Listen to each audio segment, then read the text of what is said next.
Magandang araw mga kagabay. Ngayon po yung October 5, 2023, araw po ng Huwebes. At maririnig po natin sa ating ebanghelyo ang paghirang muli ng Panginoon ng 72 pa na isinugo para sa misyon.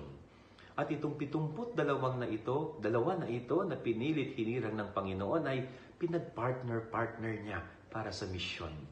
Bakit kaya niya pinag-partner? No, simple lamang po. Alam ng Panginoon na hindi magiging madali ang misyong iniatang sa kanila no, na mga alagad at hinirang. Alam ng Diyos yan na hindi magiging madali. Kanya nga hindi rin pwede na iisa lang ang gagawa sa misyon na ito. Kailangan palagi ng katuwang. So ganyan din po sa buhay natin bilang mga tao.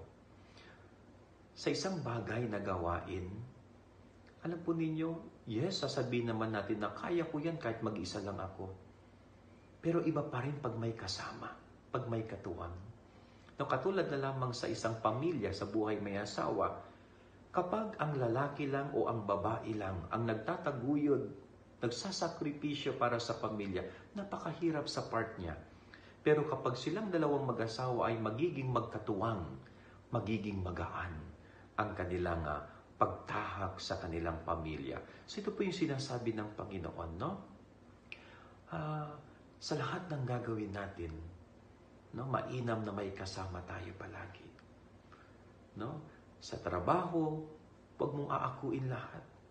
No, you delegate. Mag-delegate ka sa mga kasamahan mo para mas mapadali at mapagaan ang gawain. Yan ang ating gabay araw ng maghapon. God bless po sa inyo lahat. Pagpalain kayo ng Panginoon.